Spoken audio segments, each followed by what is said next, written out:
What if I told you your cat has rules they expect you to follow? Would you know what they are? Most owners think they do, but cats have silent expectations that go way beyond food, water, and attention. These are unspoken rules your cat tests you on every single day. And if you keep breaking them, which most people do without realizing it, your cat won't tell you. They'll just quietly lose trust in you. Let's start with the one almost everyone gets wrong. Have you ever looked straight into your cat's eyes and wondered why they suddenly turn away? You probably thought nothing of it. Maybe they got distracted. But here's what was actually happening. In cat language, direct eye contact is not love. It's a challenge. When you lock eyes with your cat and hold that stare, even for a few seconds too long, your cat reads it as a threat. It's hardwired into their instincts. In the wild, a prolonged stare between two cats is what happens right before a fight. So every time you gaze into those beautiful eyes, thinking you're sharing a moment, your cat is sitting there wondering why you're being aggressive.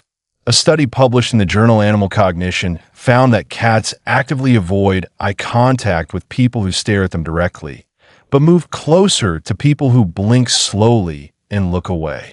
That's not a coincidence. That's your cat telling you the rules. The right move is simple. Look at your cat softly, give a slow blink, and then look away. That's the real way to say I love you in their world.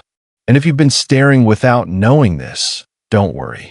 But pay close attention to the last section of this video, because where your cat sleeps at night actually reveals whether they've forgiven you for breaking rules like this one. The answer might surprise you. Why does your cat go from purring on your lap to suddenly biting your hand out of nowhere? You didn't do anything wrong. At least that's what it felt like. But here's the truth. You did do something wrong. You just didn't know when to stop.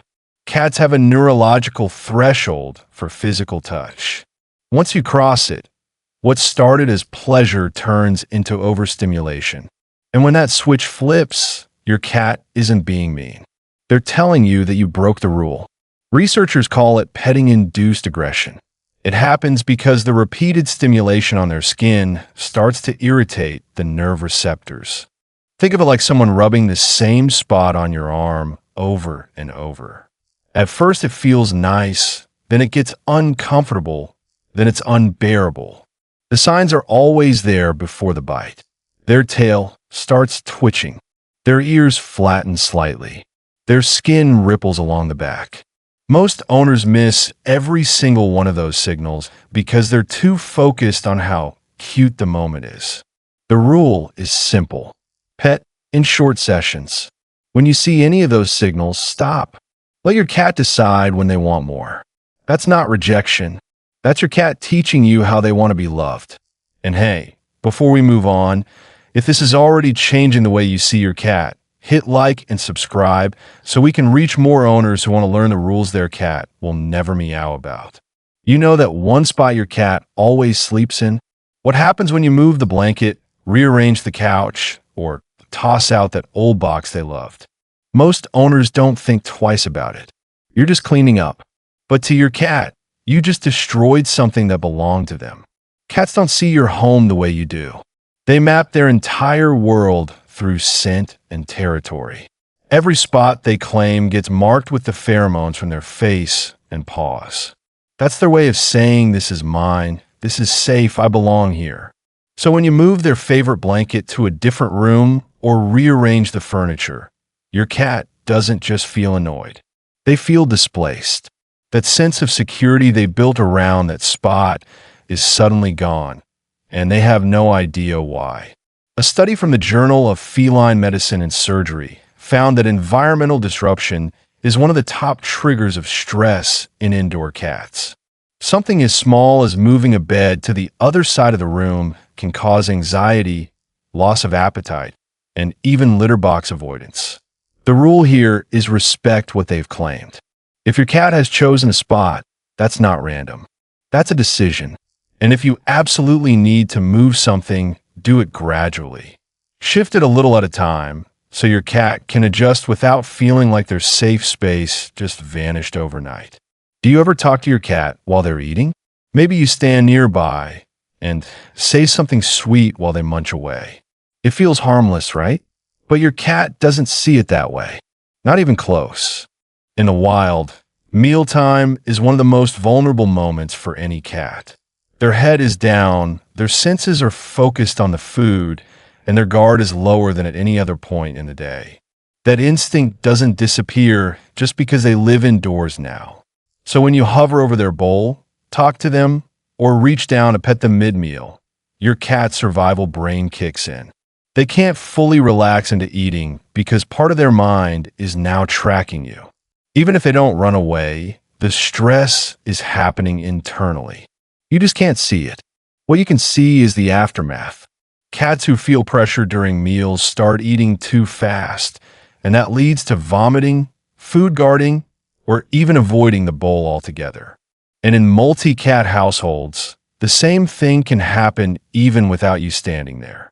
When food bowls are placed too close together, the presence of another cat creates that exact same pressure.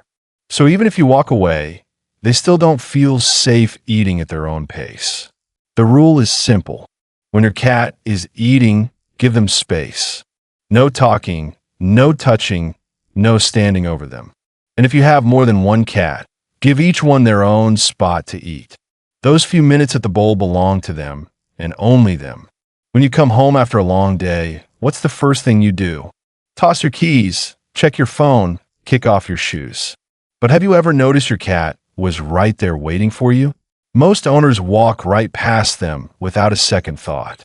And to you, it's nothing. You're tired. You're distracted. You'll pet them later. But to your cat, that moment meant everything. Cats don't greet casually. When your cat shows up at the door or watches you walk in from across the room, that's a deliberate choice. They're acknowledging you, and they expect you to acknowledge them back. This isn't neediness. It's a social ritual that cats take seriously.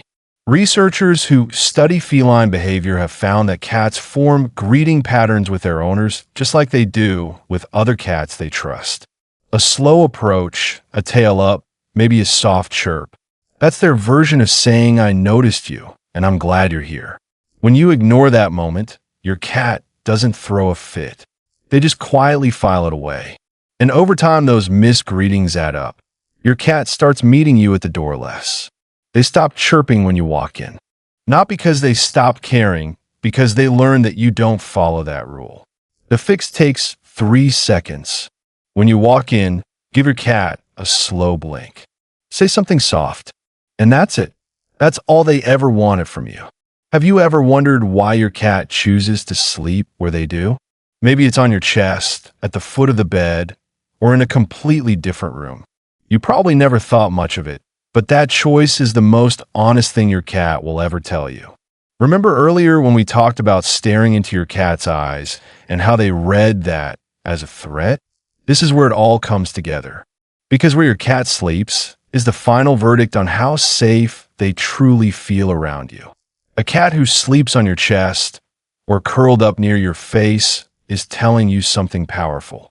They're placing themselves at their most vulnerable, in their deepest state of unconsciousness, right next to the person they trust more than anyone. That's not just comfort. That's complete surrender. A cat who sleeps at the foot of the bed still trusts you, but they're keeping a little distance. They want to be close, but they also want an easy exit. That's not rejection. That's a cat who's still learning your patterns and making sure you're safe to fully let their guard down around. And a cat who sleeps in another room entirely, that doesn't mean they don't love you, but it might mean something in your daily routine is making them feel unsure. Maybe it's one of the things we talked about today that you didn't even realize you were doing. The beautiful thing is none of this is permanent. Every single day is a new chance to follow the rules your cat has been quietly waiting for you to understand. And now you know what they are.